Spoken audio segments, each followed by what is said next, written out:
Semangat pagi semuanya. Terima kasih telah bergabung dengan channel IBMW, media belajar bareng Finance, Research, dan Hospitality. Kita membahas manajemen keuangan MKU dengan topik Shutdown Point pada sesi 29. Sebelum mulai sesi ini, silakan tekan tombol subscribe, like, dan share sebagai dukungan dan pemotivasi untuk pengembangan channel ini. Terima kasih dan selamat mengikuti. Kita mulai dengan pemahaman shutdown point. Shutdown point adalah tingkat operasional di mana perusahaan tidak mengalami manfaat untuk melanjutkan operasionalnya dan oleh karena itu memutuskan untuk menutup sementara atau dalam beberapa kasus secara permanen. Kondisi ini merupakan hasil dari kombinasi output dan harga di mana perusahaan memperoleh pendapatan yang hanya cukup untuk menutupi biaya total variabelnya. Kita lanjut pembahasan dengan formula shutdown point. Ada dua pendekatan untuk menentukan shutdown point atau titik penutupan bisnis, yaitu dalam rupiah dengan rumus biaya tetap tunai dibagi 1 minus biaya variabel per unit. 2 dalam satuan, yaitu biaya tetap tunai dibagi harga jual minus biaya variabel per unit. Pada formula tersebut didapat bahwa pembaginya adalah margin kontribusi atau contribution margin per unit, yaitu harga jual minus biaya variabel per unit. Biaya tetap tunai adalah biaya tunai atau kas yang terjadi selama periode akuntansi seperti biaya gaji karyawan, bunga, promosi, dan lainnya. Lanjut pembahasan dengan jumlah output pada shutdown point. Titik penutupan perusahaan atau shutdown point adalah kuantitas dan harga di mana total pendapatan perusahaan sama dengan total biaya variabelnya. Biaya variabel seperti yang kita ketahui adalah biaya yang bervariasi secara proporsional dengan jumlah unit yang dihasilkan oleh perusahaan atau hotel. Selanjutnya, mekanisme shutdown point.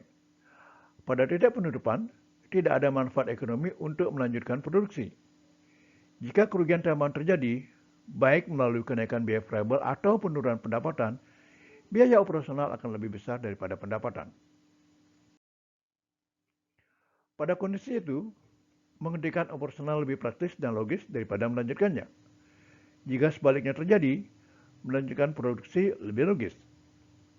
Jika sebuah perusahaan dapat menghasilkan pendapatan yang lebih besar atau sama dengan total biaya variabelnya, maka perusahaan dapat menggunakan pendapatan tambahan atau marginal revenue disingkat MR untuk membayar biaya tetapnya, dengan asumsi bahwa biaya tetap seperti kontrak sewa atau kewajiban jangka panjang lainnya masih akan terjadi ketika perusahaan ditutup. Ketika suatu perusahaan dapat memperoleh margin kontribusi positif, perusahaan harus tetap beroperasi meskipun kerugian marginal terjadi. Selain itu, dalam jangka pendek, jika total pendapatan perusahaan kurang dari biaya variabel, perusahaan harus ditutup. Keputusan jangka pendek untuk menutup perusahaan tidak sama dengan keluar dari industri atau berhenti melakukan aktivitas bisnis selamanya. Kita lanjut dengan karakteristik shutdown point. Shutdown point adalah titik output dan harga di mana perusahaan hanya mampu menutup total biaya variabelnya. Biaya variabel rata-rata atau average variable cost disingkat AVC berada pada titik minimumnya. Di sinilah kurva biaya marginal atau marginal curve memotong kurva biaya variabel rata-rata atau average variable cost. Perusahaan dapat menerapkan salah satu keputusan, menutup atau melanjutkan produksi karena kerugian akan sama dengan total biaya tetap. Kita lanjut dengan contoh terapan. Hotel DF dengan 50 kamar mengeluarkan biaya tetap tunai per bulan untuk biaya gaji dan upah karyawan, bunga, promosi, dan kontrak pemeliharaan sebesar 330 juta. Diperlukan 30% dari penjualan hotel untuk biaya variabel. Dari data di atas, tentukan shutdown point Hotel DF. Biaya tetap tunai diketahui per bulan 330 juta, sedangkan margin kontribusi adalah 70%. Ini didapat dari 100% minus 30% untuk biaya variabel.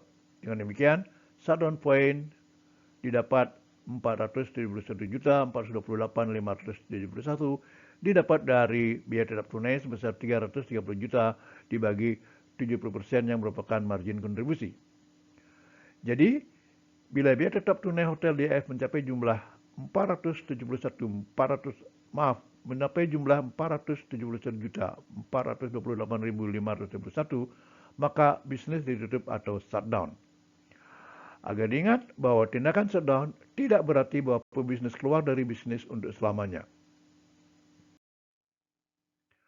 Selanjutnya, apa yang harus dilakukan untuk memperkecil biaya tetap tunai? Yaitu dengan melakukan efisiensi biaya variabel agar sesuai dengan standar yang ditentukan oleh manajemen. Dengan efisiensi yang sesuai dengan standar yang ditentukan, dapat memperbesar margin kontribusi yang pada akhirnya memperkecil biaya tetap tunai perusahaan atau hotel. Perhatikan ilustrasi berikut. Bila margin kontribusi meningkat menjadi 75%, biaya tetap tunai 330 juta, tentukan shutdown point-nya. Dengan demikian, shutdown point dapat dihitung yaitu 330 juta dibagi 75% sama dengan 440 juta rupiah. Jadi, dengan kondisi ini, shutdown point dilakukan bila biaya tetap tunai mencapai 440 juta rupiah. Dengan ilustrasi tersebut, efisiensi biaya variabel sebesar 5% akan menurunkan biaya tetap tunai sebesar 6,67% hotel DAF. Selanjutnya kita bahas perbedaan antara shutdown point dengan break-even point. Ada dua konsep penting dalam perencanaan laba, yaitu break-even point dan shutdown point. Break-even point telah dikaji secara mendalam pada sesi 12 MKU. Berikut disajikan rangkuman perbedaan shutdown point dengan break-even point. Kita lihat perbedaan antara shutdown point dengan break-even point pada tabel berikut. Mencakup karakteristik yang terdiri dari 4, yaitu harga pasar. Pada shutdown point lebih rendah daripada biaya variabel rata. Sedangkan pada break-even point, harga pasar sama dengan biaya total rata. Selanjutnya karakteristik kedua yaitu laba. Pada shutdown point perusahaan rugi, sedangkan pada break-even point labanya 0. Selanjutnya karakteristik tentang kerugian. Pada shutdown point kerugian terus meningkat, sedangkan pada break-even point kerugian dapat dihilangkan dengan meningkatkan produksi atau output. Dan pada karakteristik terakhir yaitu keputusan, pada shutdown point hentikan produksi, sedangkan pada break-even point keputusan terus berproduksi atau hentikan. Demikian akhir dari sesi ini. Terima kasih.